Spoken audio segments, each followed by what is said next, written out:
In the Age of Crowns, King Osier Valkai ruled the gilded empire of Varethus. Wise, just, but terrified of death. In secret, he made a pact with the demon Arathalios, binding his soul to enchanted golden armor. Immortality was his, but at a cost he did not foresee.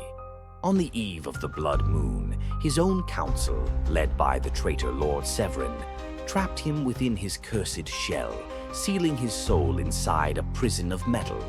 His body could not die, nor could he rule, only wander the empty halls of his ruined citadel, his kingdom lost to time.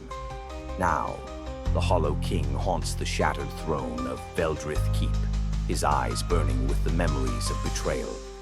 His blade, the cursed Ebonfang, strikes down all who trespass. No thief who dares steal from his vaults has ever returned. Some say he seeks a new heir, a soul to take his place. Others whisper that he awaits the return of Arathalios, but one truth remains. No one who hears the Hollow King's voice has ever lived to repeat his words. Arion and Kyle, the Twilight Twins, were heirs of the Eternal Concord, a pact uniting Solara's light and Umbrax's shadow. Together, they were destined to end the rivalry of their realms, but the harrowed Oracle betrayed them, offering the heart of Aeltharion, an artifact of harmony that instead cursed them. The heart split, flooding Arion with blinding light and Kyle with consuming darkness. At first, they sought balance, but the curse warped their minds.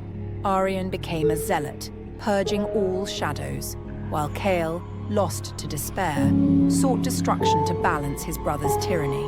Their battles scar the land, rending skies into storms of gold and black. The Concord is shattered, chaos reigns, yet prophets speak of the heart's true core, hidden in Vexelspire, where light and dark first met. As the brothers fight, empires fall, and existence teeters on ruin. The curse of the Twilight Twins consumes all. In the swamps of Myrna, Bogradiles are ancient predators, as old as the marsh itself. Legends say they are born from the swamp's heart, rising from its depths when balance is threatened. The Drenic tribes spoke of decades-long silences, broken by sudden reappearances of these beasts whenever the land became too bountiful. To Myrnari hunters, Bogradiles are not mere animals, but enforcers of the swamp's will. When herds grow too large, or settlements encroach too far, the Bogradiles emerge to restore order. Their strikes are deliberate, as if the swamp itself whispers commands to them. This belief has woven them into local law as symbols of nature's wrath and resilience. One tale speaks of a hunter who tracked a Bogradile for weeks, finally felling it. But as its massive body sank into the mire, the swamp turned deathly silent. From that day, no hunter who entered that area was ever seen again. In the forgotten plain of Somber Reach, dream zombies, known as Somnivors, are the echoes of dreamers who surrendered to despair. Born from shattered hopes, these wraith-like entities drift between dreams, feeding on the warmth of memories. Each victim, they claim, awakens colder, emptier, their identity unraveling like threads in a frayed tapestry. When a somnivore devours its prey entirely, the victim vanishes into the ever-slumber, a timeless void where no waking light can reach. It is said that entire cities have fallen to these spectral horrors, their people trapped in endless sleep, leaving only hollow, crumbling ruins behind. The boundaries between Somber Reach and the waking world weaken with every passing age, and in the quiet hours of the night, the faint cries of the ever-slumbered drift through the veil, a haunting reminder that even dreams can kill. Balazexial, the Marauder of Misery, was once Darakal, a guardian of Soltheris, the shining city of Ethrissa. When the Celestial Council demanded his people be sacrificed to seal the abyss of Kerethor, he refused, defying their will. For his defiance, they cast him into the abyss, where he was consumed by Vorthakal, the god of anguish. Reborn as Balazexial, he unleashed his fury upon Soltharis, reducing it to ash. Now he roams the broken lands, his presence bringing despair and sorrow. Kingdoms crumble, and hope dies in his wake, as he seeks to bring all of Ethrissa to the misery that shaped him. In the frozen wastes of Valdrith's Moor, a lone figure stood against the howling blizzard. Orin Kestral, a scout of no renown, faced the beast known as the Frostbane Wurm, a creature whose breath could freeze armies in their tracks. The village of Brindon lay just beyond, its people unaware of the doom barreling toward them. Orin held a single ember flare arrow, its magic barely enough to wound. Yet, he fired. The arrow struck true, igniting the beast's fury. As it turned from the village to face him, Orin sprinted into the storm, leading the monster into the unending glacier. Days later, the villagers found his bow in the snow, but no sign of Orin or the worm. The adventurer arrived in Farhaven, boasting of a daring climb up Mount Arindral, claiming to have slain Thalyssara, the Dawn Reaper.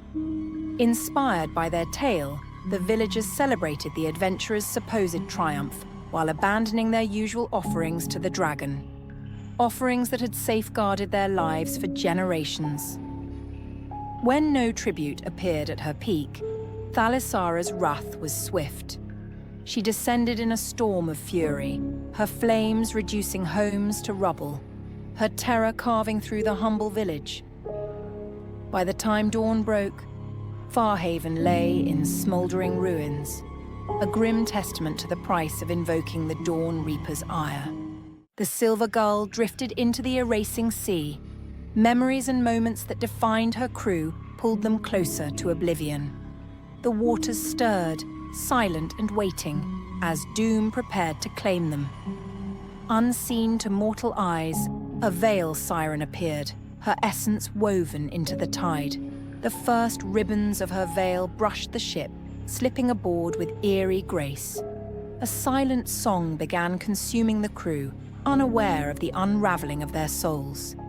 Everything was slipping away, their loves, fears, and very sense of self trickling into the veils now entangling their vessel. Each ribbon left them bare, hollow shells. Before they could react, every instinct or thought that might have saved them belonged to the siren. Her work complete, she sank into the depths, leaving only a lifeless ship, a graveyard lost to the erasing sea. Girek's most feared protector is a living storm of chains.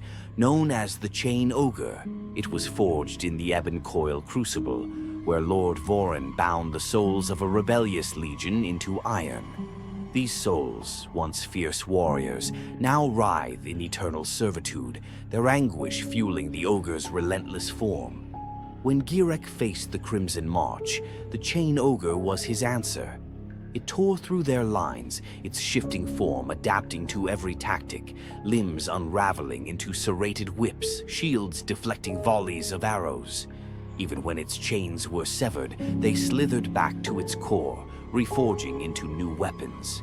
Now, the Chain Ogre stands as Girek's unyielding guardian, a towering nightmare at his side. Silent and merciless, it is a reminder that defiance against Lord Vorin is futile, knowing no weapon can shatter what eternally rebuilds.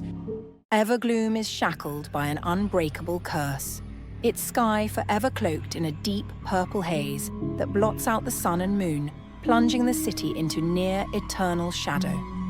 Here, light is not just a necessity, it is power, wealth, and survival. Glowrights, daring artisans who capture and bottle Everlight at great risk, drive the city's fragile economy. Yet their work comes at a steep price, as the radiance often consumes their minds, driving them to madness. The ruling nobles hoard vials of Everlight, a mystical radiance said to extend life, while others scrape together meager funds to buy faint shards of artificial glow. Beneath this oppressive sky, Evergloom survives as a city of stark contrasts. Ambition against desperation, where even the faintest flicker of light holds the power to change fates.